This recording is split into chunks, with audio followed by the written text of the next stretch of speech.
नमस्कार। आज मेरी चर्चा जो है वो एक ऐसी औषधि पर है जिसको घर में आप लगा सकते हैं और राजस्थान सरकार के द्वारा अभी 4 औषधियाँ जो हैं वो घरों में वितरित भी की गई, जिसके अंतर्गत लोगों के घरों में ये औषधि है जिसका नाम है अश्वगंधा।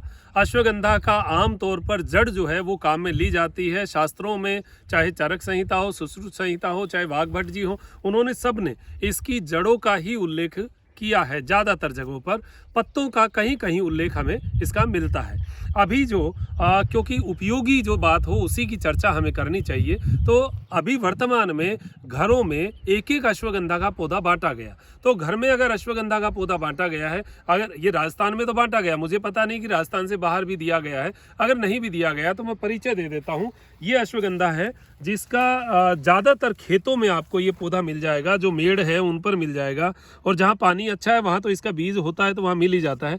इसकी देखिए पहचान, इस तरीके का पत्ता होता है और ये जो इसके डोडी, ये फूल जो है ये इस तरीके के लगे रहते हैं, 3-3 4-4 फूल जो हैं ये ऐसे हर पत्ते के ऊपर आते हैं। तो इससे आप समझ जाएंगे कि ये अश्वगंधा है। और इसके अंदर जो है एक बीज होता है, ये बीज से आप समझ जाएंगे। ग्रीन होता है तो सूखा नहीं होता, तो ये हरा ही होता है।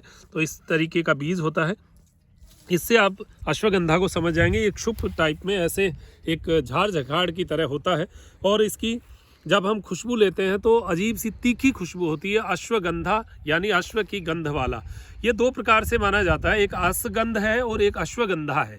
असगंध जो है वो तो ऑटोमेटिक, जो खेतों में बरसात में ऑटोमेटिक लगता है वो है, और ये है जो कल्टीवेटेड है, जो कि हम बीज डालकर तैयार करते हैं। इसकी जड़ अंगुली जितनी मोटी होती है, जो कि बाजार में मिलता है, ये आसानी से मिल जाता है। एक जो है वो होता है मोटा होता है, वो अपने आप जो लगता है वो अश्वगंध होता है। तो देखिए आज मैं जो चर्चा करूंगा वो इसके पत्तों के बारे में करूंगा। आप जड़ के बारे में तो ज़्यादातर जानते हैं, ताकत देने वाला, बलवीर्य वर्धक होता है, कफनाशक होता है। दूध के साथ इसका प्रयोग, अगर हाँ मैं छोटा सा प्रयोग ज़रूर बता दूं कि इसकी जो जड़ होती है, जड़ और विधारा का समान रूप से चूर्ण बनाकर आप दूध के साथ सुबह शाम लेते हैं तो बुढ़ापा तक जो है वो नहीं आता, ऐसा शास्त्रों में उल्लेख है। यानी शरीर में एक ताकत, ओज तेज बना रहता है, ये इसका उल्लेख है। तो ये दूध के साथ सुबह शाम लिया जा सकता है। ये तो जड़ की बात है। मैं पत्तों की ही बात करूंगा आज, क्योंकि पत्ते जो हैं इनके बारे में चर्चाएं बहुत कम मिलती हैं।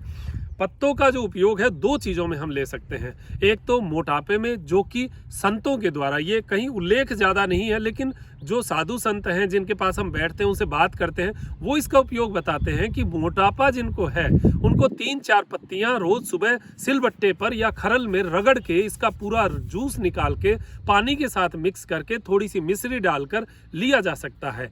ये एक तरीके का ऐसा टॉनिक है जो फैट को बहुत ज़्यादा आगे नहीं बढ़ने देता है। लेकिन अगर मोटापा कम करना है तो इसके साथ आपको कुछ व्यायाम, कुछ योग आसन और कुछ खान पान में कंट्रोल ये करना पड़ेगा। ऐसा नहीं है केवल पत्ते खाकर हम मोटापा कम कर लें, लेकिन फायदा जरूर है, कुछ ना कुछ औषधीय फायदा तो हमें इसका मिलेगा। ये एक प्रयोग है पत्ते का।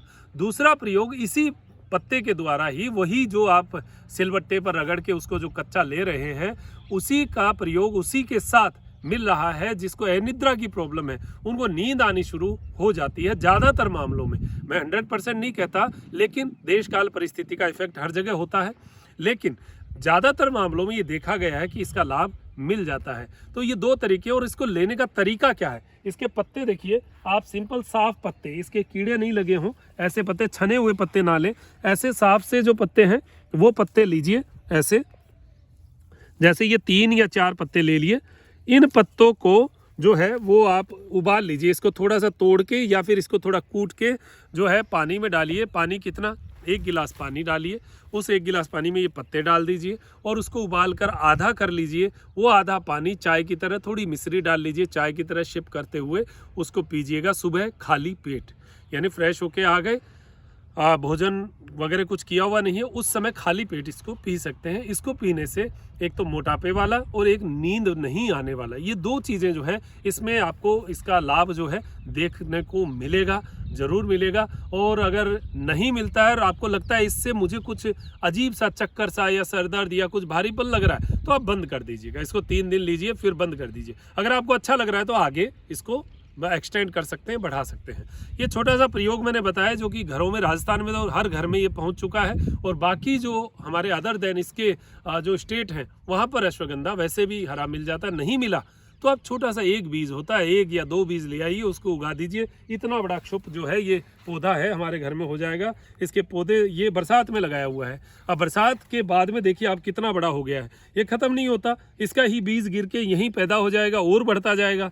तो तुलसी और अश्वगंधा, इसका एक स्थान बनाइए, घर के अंदर एक कोना बनाइए जिसमें एक अश्वगंधा लगा हो, एक तुलसी लगी हो, जिनको नियमित रूप से ये लिया जाए। कफ नाशक होता है, कफ को खत्म करने, क्योंकि भारत सरकार ने भी इसको जो है अभी कोरोना काल में इसको बहुत इसकी वैल्यू बताई है, और 50,000 रुपये क्विंटल तक ये इसकी जड़ बिकी है। तो ये अश्वगंधा बहुत लाभकारी है, हमारे देश की बहुत दिव्य औषधि है। इसका उपयोग जो है हम करें, इसकी जानकारी करें। बाकी ज़्यादा जानकारियाँ तो जो कि नेट पर उपलब्धि है, शास्त्रों में उपलब्ध है। आप किताबें पढ़िए, जो हमारी पुरानी किताबें हैं उनमें बहुत सारी चीज़ें, इनकी चर्चाएं आपको मिलेंगी, उन चर्चाओं को आप लीजिएगा, लाभ मिलेगा। जीवन में ऐसा ही लाभ प्राप्त करते रहे, ये अपेक्षा करते हुए मैं डॉक्टर मनोज योगाचार्य लेता हूँ इजाज़त। त्रिनेत्र टीवी के लिए त्रिनेत्र योगधाम से नमस्कार।